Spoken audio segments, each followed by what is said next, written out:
Shalom Ibu Murni dan teman-teman. Perkenalkan kami dari kelompok 5 dengan saya Niken Meflors Buru Ginting dengan NIM 230903101003. Dan saya Desi Yohana Tamba dengan NIM 230810301135. Saya Gracia Rinola Bersemiring dengan NIM 230810301067. Saya Angelina Putri Shalomita dengan NIM 230810301059.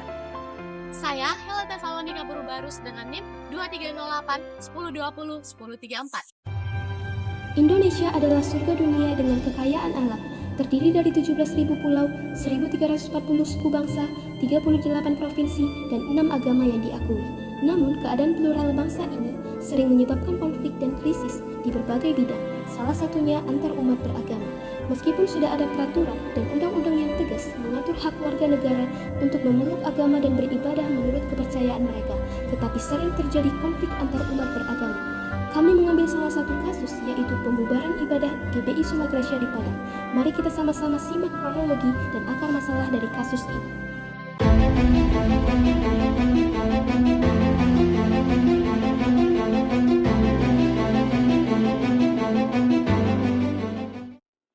Pada hari Selasa, tanggal 29 Agustus 2023, di sebuah rumah kontrakan yang terletak di Kelurahan Banuaran, Kecamatan Lubuk Begalun, Kota Padang, salah satu jemaat GBI Sola Gracia mendapatkan giliran menjadi tuan rumah dalam ibadah keluarga.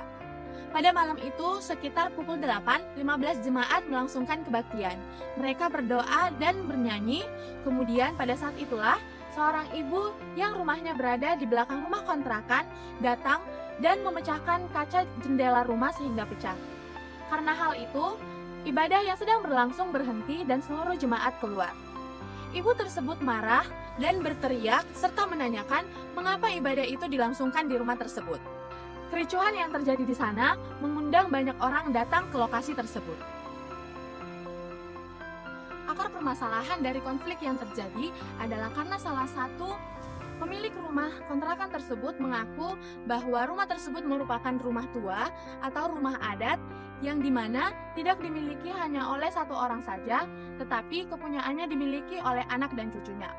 Pelaku juga merasa terganggu apabila ibadah dilakukan di rumah itu.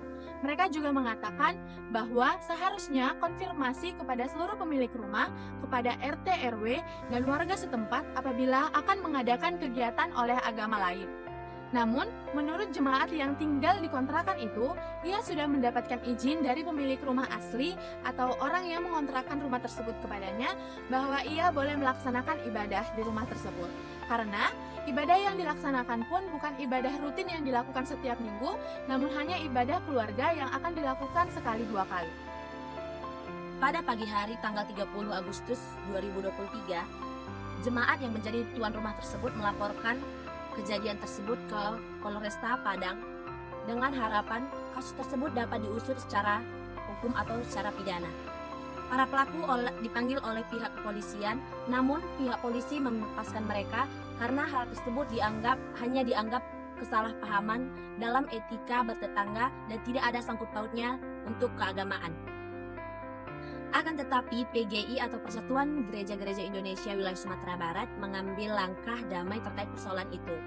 PGI melakukan pertemuan dengan mengundang pihak pelaku dan pihak korban serta melibatkan lembaga bantuan hukum untuk melakukan mediasi. Menurut kelompok kami, penanggulangan tindakan yang diambil polisi tersebut belum memecahkan masalah karena langsung membebaskan para pelaku pengancaman yang bahkan menggunakan senjata tajam. Seharusnya polisi menindak tegas para pelaku yang telah mempertontonkan ancaman penggorokan. Hal tersebut bisa saja memperbanyak pengancaman hal serupa yang akan di kemudian hari terjadi dan bisa memakan korban jiwa. Kami juga tidak sependapat dengan ucapan polisi yaitu tidak ada kaitannya dengan keagamaan. Dari video yang kami tonton, pelaku mengatakan bahwa jemaat harus meminta izin jika ingin melakukan ibadah karena perbedaan agama. Seharusnya perbedaan agama tidak menjadi penghalang untuk melakukan ibadah, dan ajaran agama apapun di Indonesia ini mengajarkan yang terutama itu cinta, kasih, keadilan, dan kedamaian. Namun kelompok kami setuju dengan langkah yang diambil PGI Wilayah Sumatera Barat, yaitu damai adalah jalan terbaik untuk kita semua. Langkah awal untuk mencegah terjadinya kejadian serupa adalah memahami pentingnya etika bermasyarakat dan menerapkannya dalam kehidupan sehari-hari. Seperti yang kita ketahui, Indonesia adalah negara yang pluralis, di mana di berbagai wilayahnya terdapat banyak perbedaan yang dapat menimbulkan konflik. Oleh karena itu, etika bermasyarakat yang dijunjung tinggi akan sangat bermanfaat untuk mencegah terjadinya konflik yang kemungkinan dapat terjadi. Adapun tindakan preventif yang dapat dilakukan sebagai upaya pencegahan ditinjau dari sisi hukum. Yang pertama, menjaga tempat-tempat ibadah yang dianggap perlu dijaga oleh aparat karena kemungkinan besar dapat berpotensi menjadi konflik dalam kehidupan beragama. Yang kedua, melakukan upaya mediasi untuk pihak-pihak yang berperkara dengan masalah agama. Yang ketiga, berkomunikasi dan berkoordinasi dengan pemerintah setempat dan melindungi orang-orang yang berperkara dengan masalah agama. Sebagai umat Kristen, ada beberapa hal yang harus kita lakukan untuk menjaga kerukunan antar umat beragama di tengah-tengah keberagaman. Yang pertama, kita harus bisa menjadi saksi Kristus dan hidup seperti pribadi Kristus. Kita harus belajar meneladani Tuhan sebagai pluralis yang sejati. Kita harus bisa mengasihi sesama kita tanpa terkecuali. Jika kita bisa hidup dan melakukan semua hal dengan kasih, maka persatuan pun akan terjaga dengan baik. Hal ini dapat kita lihat di dalam kitab Kolose 3 ayat 14. Lalu yang kedua, sebagai umat Kristen kita harus bisa membawa damai. Hal ini dapat kita lihat di dalam kitab Matius 5 ayat 9. Kita dapat mempraktikkannya ketika kita mengalami konflik dengan sesama. Kita harus bisa belajar untuk membawa damai terlebih dahulu ketika mengalami konflik.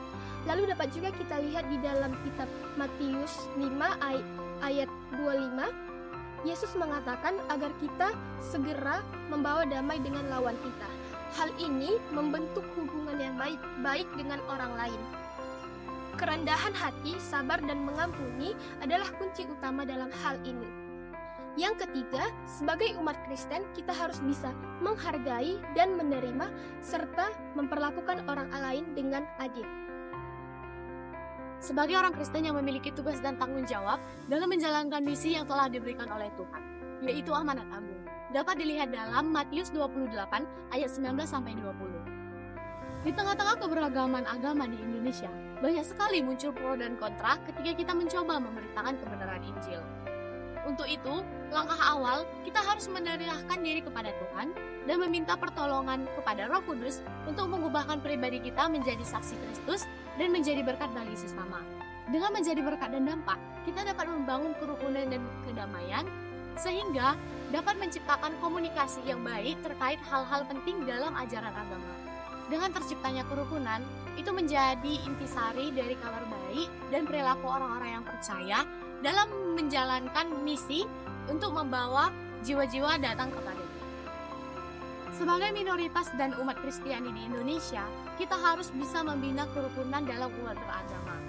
Kita harus memiliki sikap pluralis sosial, kita harus memiliki sikap toleransi sejati, yang dimana para pemeluk agama yang berbeda dapat menerima dan menghargai perbedaan tersebut, mau belajar serta bekerja sama untuk hidup berdampingan. Dengan itu akan terciptanya kerukunan antar umat beragama.